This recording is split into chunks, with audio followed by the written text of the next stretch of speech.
Então, continuando. Vamos lá. Aí, tive que fazer uma pausa. Aí ele continua. Entretanto, ó, olha só, Jesus falou, ó, eis o que levou Jesus a dizer, vinde a mim todos vós que estáis fatigados, eu vos aliviarei. Jesus falou isso. Aí ele fala aqui, entretanto, Jesus coloca uma condição, a sua assistência e a felicidade que promete aos aflitos. Essa condição está na lei que ensina seu jugo, é a observação dessa lei.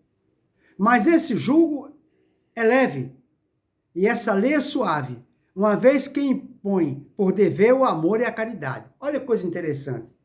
Jesus prometeu. Porque na lei de Deus é importante salientar algo, pessoal. Na lei de Deus, Deus não dá nada de graça para ninguém. Tudo na lei de Deus é permuta.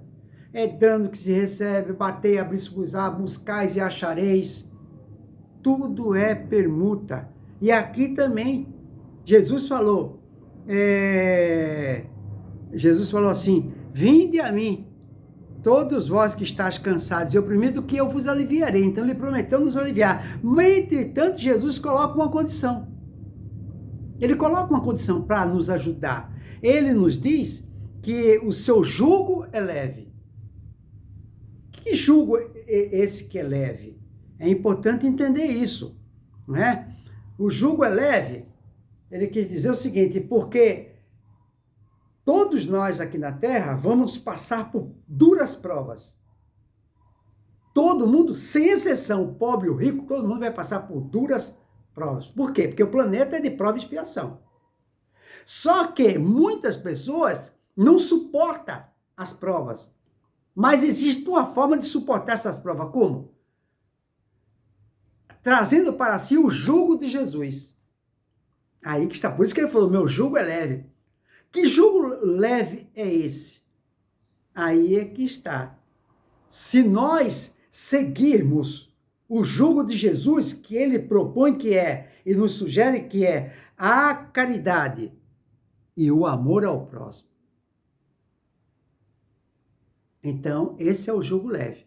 Porque se nós nos esforçarmos para seguir essa sugestão de Jesus, fazer ao próximo o que gostaria que nos fosse feito, amar a Deus sobre toda a coisa e ao próximo como a nós mesmos, os nossos sofrimentos diminuirão de peso. Nossa cruz vai ficar muito leve. Nós não vamos sentir o peso de nossa cruz. Esse é o jugo de Jesus. Esse é o jugo de Jesus. Vamos fazer isso? Cabe a nós. Agora, se a gente escolher, por isso que ele falou, que existe a porta estreita e a porta larga da perdição. Se nós escolhermos a porta estreita, sugerida, proposta por Jesus, então nós vamos ter que fazer sacrifício para passar pela porta estreita. A porta estreita, quem é? Somos nós mesmos. Ou seja, renunciar à própria personalidade, dar a outra face. Isso chama-se renunciar à própria personalidade. A gente vai querer ficar para trás? Ou querer ficar por baixo? A gente vai querer dar a outra face? A gente vai querer pedir desculpa? Ou pedir perdão? Isso é porta estreita. A gente vai querer renunciar? Ser complacente, transigente, perdoar? Não vamos, essa é a porta estreita. A gente prefere a porta larga da perdição. Aí a cruz aumenta de peso. Tá vendo? Essa é a porta estreita, que é difícil. Porta estreita, difícil, significa o quê? Vencer o maior inimigo que nós temos na Terra. Porta estreita é isso, é vencer o maior inimigo que nós temos na Terra. Qual é o maior inimigo que nós temos na Terra? Nós mesmos. Nossas atitudes, ação e pensamento. Essa é a porta estreita. Já a porta larga da perdição é tudo fácil. É uma maravilha, sabe? Eu penso só em mim. Essa é a porta larga. É muito mais fácil seguir essa. Ninguém quer seguir a estreita. Vamos então para a outra parte, que vai falar sobre o Consolador prometido. O Consolador prometido. Se vós me amais, guardai os meus mandamentos, e eu pedirei ao meu Pai, e ele vos enviará um outro Consolador, a fim de que permaneça eternamente convosco.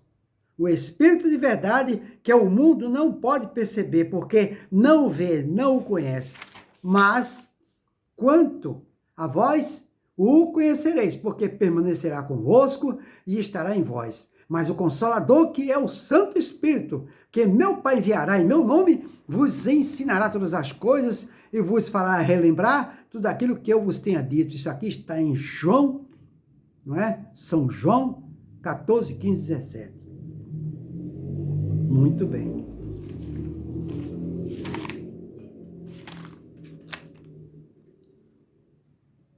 Aí ele continua aqui.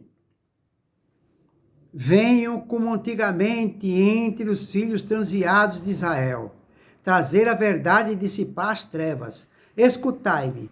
O Espiritismo, como antigamente minhas palavras, deve lembrar aos incrédulos que acima deles reina a verdade imutável. O Deus bom, o Deus grande, que faz germinar a planta e eleva as ondas. Revelei a doutrina divina. Eu, como ceifeiro, reuni em feixes o bem e espaço na humanidade, e disse, vinde a mim, todos vós que sofreis. Mas os homens ingratos se desviaram do caminho reto e largo que conduz ao reino de meu Pai, e estão perdidos nos ásperos e estreitos caminhos da impiedade. Meu Pai, tá vendo? Olha o que está acontecendo com a humanidade, ó. Olha o que está acontecendo com a humanidade.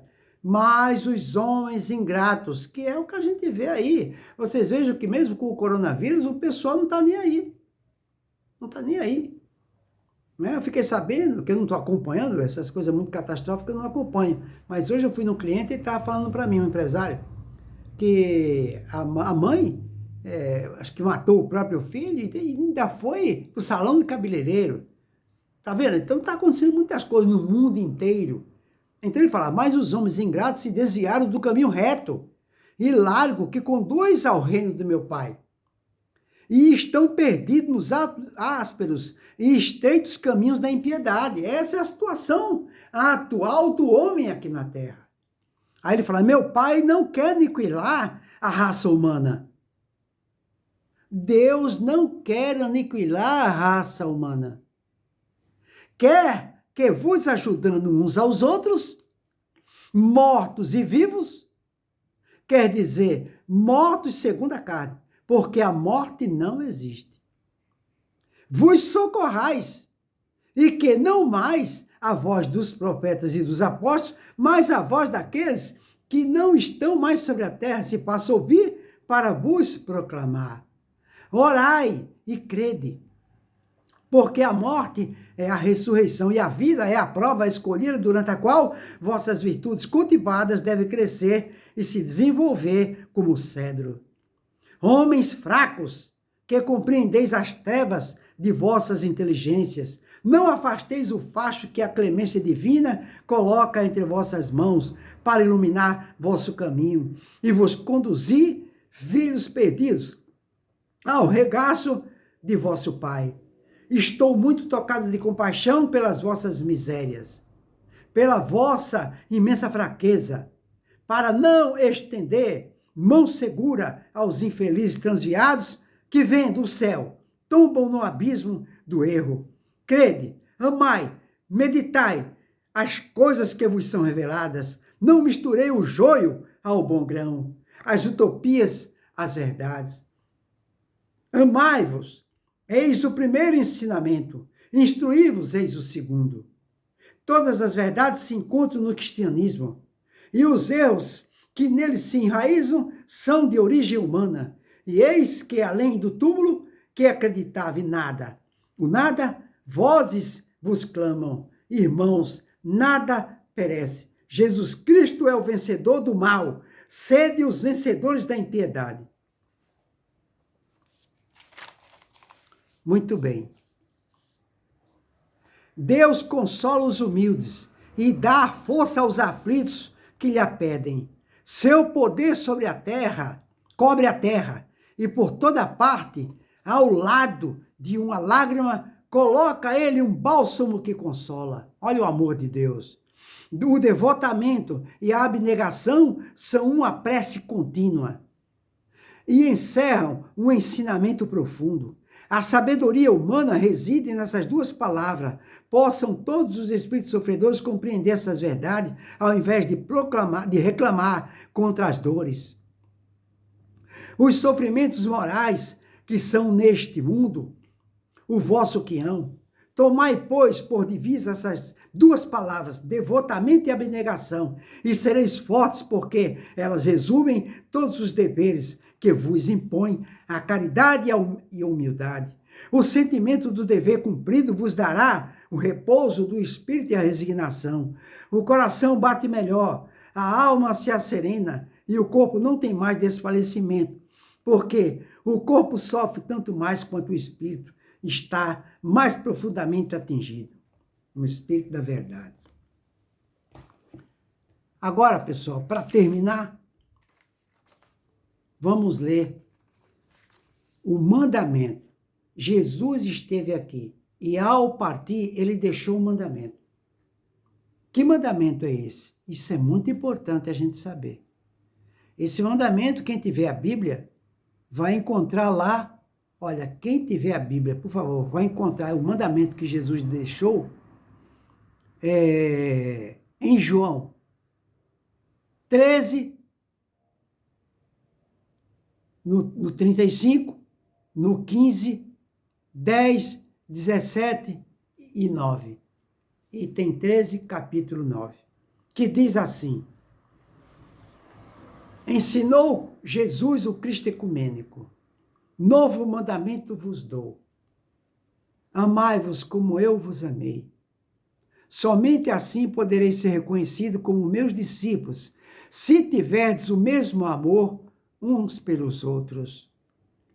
Se permanecerdes em mim, e as minhas palavras em vós permanecerem, pedi o que quiserdes, e vos será concedido.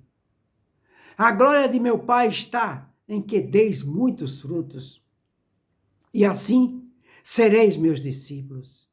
Se guardardes os meus mandamentos, permanecereis no meu amor, assim como tenho guardado os mandamentos de meu Pai e permaneço no seu amor. Tenho-vos dito essas coisas, a fim de que a minha alegria esteja em vós e a vossa alegria seja completa. Olha os mandamentos que Jesus deixou. E ele continua: o meu mandamento é este, que vos ameis, como eu vos tenho amado. Não há maior amor do que doar a própria vida pelos seus amigos. E vós sereis meus amigos, se fizerdes o que eu vos mando. E eu vos mando isso, amai-vos como eu vos amei. Já não mais vos chamo servo, porque o servo não sabe o que faz o seu senhor. Mas tenho-vos chamado amigos, porque tudo quanto aprendi com meu Pai, vos tenho dado a conhecer. Não fostes vós que me escolheste, mas pelo contrário, foi eu que vos escolhi.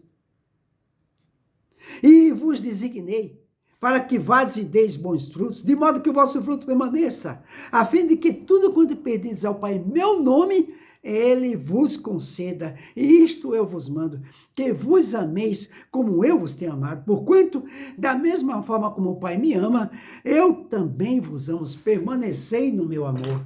Eis aí o mandamento que Jesus deixou para todos nós. Então, pessoal, esse foi o recado que os mensageiros de Deus mandou para todos nós. Não é? Escolher o jugo de Jesus Cristo. Permanecemos em oração contínua, através do momento delicado que nós estamos passando, por esse momento de transição, por essa separação de joio de trigo, que nada disso está acontecendo por acaso. Ninguém perece antes da hora. Ninguém morre antes da hora. Ninguém morre antes da hora. Precisamos entender isso. Isso é mal necessário. Não é? Então nós temos Jesus. Não vamos deixar de orar através do otimismo, da paz, da esperança, da fé e da caridade. De bons pensamentos. Então fica aí para a nossa reflexão. Uma boa noite para todos.